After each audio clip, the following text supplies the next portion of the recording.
Karena saya datang langsung ke Mabes Polri, bukan ke Polda. Makanya kita lihat aja. Nanti Mabes Polri sampai saat ini saya belum tahu udah ngelapor apa belum.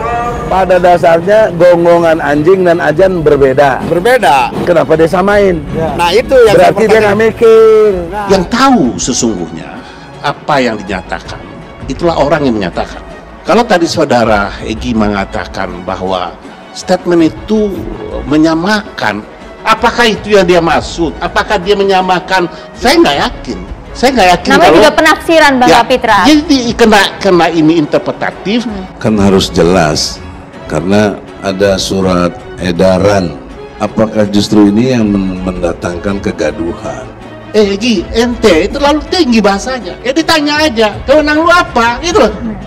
Dan untuk itu juga, ini nggak layak diselesaikan di ranah hukum. Persoalan Indonesia itu bukan beginian. Yaudah tarik dulu Mikler. Udah seperti ente sarankan. Ya udah, ente gini deh ya. Yang begini ini duduk bersama, selesaikan dengan azasnya Islam, selesaikan dengan cara keislaman, musyawarah, lalu putuskan sesuatu yang bermanfaat, bukan merugikan. Lapor-melapor itu saling merugikan. Iya, dengar dulu. Saya setuju dengan usulan Anda. Ente dengar dulu. Jadi oleh karena itu bagusnya diselesaikan. Tidak lagi itu kan, betul. Makanya jangan nyamber dulu. Dan Islam tidak merekomendasi menyampaikan sesuatu dengan caci maki, mengoreksi sesuatu yang kurang baik dengan cara-cara kekerasan verbal. Yang paling sederhana lagi, tetangga kita ini kalau kita hidup dalam satu komplek gitu misalnya, kiri kanan depan belakang pelihara anjing semua, misalnya menggonggong dalam waktu yang bersamaan, kita ini tergabung nggak? Ya, karena kenapa? Karena dibandingkan dengan anjing, gitu. Itu dibandingkan yang menggonggong, gitu kan. Ini sangat keterlaluan. Dan ingat, nggak perlu umat Islam memberikan maaf kepada Yakut karena bukan hak umat Islam. Kenapa sih menteri ini kalau untuk Islam tuh kok benci banget kelihatannya sama Islam? Lo agamanya apa lo? Menteri, agamanya apa lo? Kita ditonton banyak orang loh. Kita mempertontonkan apa? Ya, Islam tuh mengajarkan kedamaian, mengajarkan musyawarah. Anda tahu nggak? Islam itu bukan toleran. Toleran itu menghargai pendapat orang. Tapi Islam itu tawasu, melindungi perbedaan pendapat itu loh. Lebih tinggi lagi dari toleran. Jadi kalau toleransi itu menghargai perbedaan pendapat. Kalau tawasu melindungi perbedaan pendapat. Jadi begini, kita ini berteriak Islam, membela Islam. Kadang-kadang perilaku kita, maaf saja, tidak mencerminkan Islam. Hampir setiap 100 meter, 200 meter itu ada musola masjid. Bayangkan kalau kemudian dalam waktu yang bersamaan mereka semua menyalakan toanya di atas, kayak apa? Itu bukan lagi syiar, tapi menjadi gangguan buat sekitarnya. Gimana lihat menteri kayak begitu? Menurut cerita di medsos, dia sebenarnya bukan muslim. Tetapi cara mengoreksinya juga tidak begini, saudaraku. Islam melarang kita demonstratif mengkoreksi pemimpin. Islam juga mengatakan begini, tidak ada rakyat yang salah. Jika rakyat salah, pemimpin yang salah. Tidak ada pemimpin yang salah. Jika pemimpin yang salah, ulama yang salah. Jadi artinya apa? Sampaikan koreksi itu pertama, tabayun. Ini syarat mutlak. Kedua, dengan hikmah dan kebaikan. Kita boleh koreksi penjabat, pemerintah, umara di ruang kosong yang ada kita berdua, bukan demonstrasi di depan umum. Tapi statement itu kan muncul di ruang publik, Pak Kapitra. Betul. Ini yang menasihati orang Islam loh. Apalagi kalau ulama, haram hukumnya ya mendemonstrasikan koreksi kepada umara yang salah. Dia tidak boleh dipermalukan. Rasulullah pernah diminta untuk melaknat orang musyrik. Apa kata Rasulullah? Saya diutus bukan untuk melaknat orang. Berpikir adalah kemampuan orang membedakan yang beda, menyamakan yang sama. Itu arti berpikir. Bagaimana kalau suara itu tidak diatur pasti mengganggu. Truk itu kalau banyak di sekitar kita diam di satu tempat, kemudian misalnya ada truk kiri kanan kita, depan belakang kita, mereka nyalakan mesin sama-sama, kita pasti terganggu. Suara-suara yang tidak diatur itu pasti akan menjadi gangguan.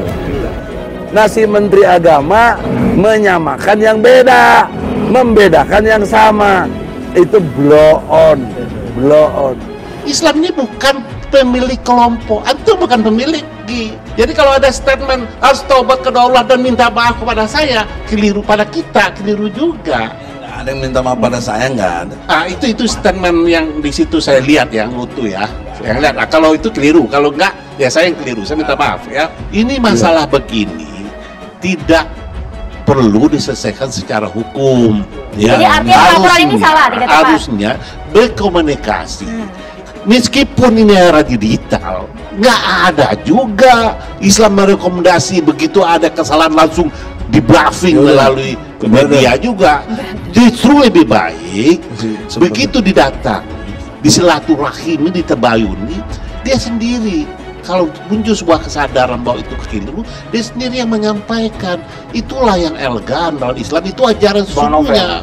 Jadi saya ingin katakan bahwa harus cara yang baik itu yang dapat diterima orang, ya, meskipun perbuatan orang kurang baik. Apalagi masalah seperti ini seharusnya bisa diselesaikan secara ukhuwah Islamiyah, ya. Yang berkeadilan itu ya ukhuwah Islamiyah, itu berkeadilan dalam penyelesaian masalah. Ini yang harusnya kalian tempuh. Kalau tadi yang ditayangkan kan saya menyatakan kesetaraan. Nah, itu yang saya persoalkan. Bahkan sebelum-sebelumnya juga banyak yang membuat statement-statement yang sangat menyinggung gitu dalam perspektif ketersinggungan umat Islam, khususnya saya sebagai umat Islam yang memahami persoalan tauhid ini. Orang bisa saja salah. Cara yang mana nih Bang Kapitra? Cara yang Bang Egy atau yang tadi yang saya mengatakan ya, tidak ada satupun manusia yang boleh dipermalukan meskipun salah. Naluri orang, kalau dia salah lalu dipermalukan di depan publik, dia akan melakukan justifikasi pembenaran. Maka alangkah elegannya, ya, karena Islam mengajar kita cara elegan, cara baik, cara ma'ruf, cara ihsan untuk bertawasul bil haq dan watawasul bil sabr. Caranya harus elegan. Jadi cara yang baik harus disampaikan yang baik. Orang bisa salah, manusia itu tempatnya salah, gitu. Nah, sebaik-baik kesalahan tentu diberitahu kesalahan, tapi pemberian tahu juga ada caranya, ya. Dan apalagi pernyataan-pernyataan yang mengandung banyak tafsiran, belum tentu salah, belum tentu benar, ya. Tapi ketika kita sudah membawa emosi kita melihat suatu permasalahan, maka kejernihan permasalahan itu jadi kabur. Jadi, maka insya Allah kita minggu depan demo untuk kemenang, untuk dicopot. Kalau nggak diturunin berarti memang sudah dikondisikan Yakut oleh rezim ini menjadi pembuat gaduh, mengadu-adu domba anak bangsa. Ini sangat berbahaya. Laskar terus dibenturkan dengan sesama sipil gitu. Ya makanya supaya kan terjadi konflik komunal. Ya, kita melihat ini. Dilatih mohon maaf. Begini, jangan bentak saya. Ya emang kenapa? Kita tetap saya ngomong. Saya sudah diberi hak untuk ngomong. Ini saya ngomong. Anda bicara saya nggak potong. Anda terlalu panjang. Anda juga tadi panjang. Bapak-bapak. Ini saya bicara.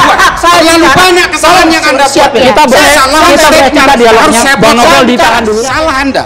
Dua, soal memberangus lawan politik. Lawan politik siapa? Makanya buka data baru jalan kan. Makanya kita buka data aja satu persatu. Data secara empirik. Iya. Saya kira Anda salah ruangan, salah studio saya kira. Atau jangan-jangan salah stasiun TV. Ini nyata Islamophobia judulnya. Siapa yang nyata? Karena saya datang langsung ke Mabes Polri bukan ke Polda. Makanya kita lihat aja. Nanti Mabes Polri sampai saat ini saya belum tahu udah ngelapor apa belum. Mudah-mudahan kita bisa terima. Kalau nggak terima ini ada apa gitu. Saya hari ini tidak berhasil membawa tanda bukti lapor. Tidak heran bila laporan itu ditolak. Kenapa? Ya nggak mungkin lah penganut sebuah agama, bahkan dia adalah orang yang mewakili ormas agama, terlepas kita suka atau tidak suka dengan beberapa kebijakan Menteri Agama. Kan sebuah pernyataan itu milik yang membuat pernyataan, bukan milik orang yang mendengarkan. Itu bagi saya persoalan yang perlu diperjelas. Hampir setiap 100 meter, 200 meter itu ada musola masjid. Bayangkan kalau kemudian dalam waktu yang bersamaan mereka semua menyalakan toanya di atas, kayak apa? Itu bukan lagi syiar, tapi menjadi gangguan buat sekitarnya. Kalau yang belum dipecat saudara, maka bisa saja kita datang ke sini lagi bersama nanti kemenang saudara. Betul? Siap berjuang? Siap bersatu? Siap terima resiko? Fabrikasi Anda bilang hanya dugaan, jangan Jangan lemparkan dugaan itu di sini. Ya itu boleh-boleh saja Anda berdasarkan. Anda Tapi melansir kenyataan. fabrikasi dengan fabrikasi. Nah, Jangan salah sampean. Yang paling sederhana lagi, tetangga kita ini kalau kita hidup dalam satu komplek itu misalnya, kiri kanan depan belakang pelihara anjing semua, misalnya menggonggong dalam waktu yang bersamaan, kita ini tergabung nggak? Ini apalagi dibandingkan, ditanding-tandingkan, dimisalkan dengan anjing yang najis mughaladzah. Nah itu harus mestinya diproses. Ini lebih parah dari Sukmawati, ini lebih parah dari Ahok, ini luar biasa. Apakah dia punya pernyataan yang secara tegas menganggap azan itu sama dengan gonggongan anjing? Ya tidak. Dari pernyataannya tidak terlihat seperti ingin menggambarkan bahwa suara azan yang bising itu sama dengan anjing. Yang hendak dia gambarkan itu kebisingannya, bukan azannya. Nah, kalau sisi bisingnya, suara apapun, kalau bising ya bising, mau suara azan, mau suara orang nyanyi, orang teriak, atau suara anjing sekali, sama-sama bisingnya gitu. Jadi dia mengukur dari aspek kebisingan.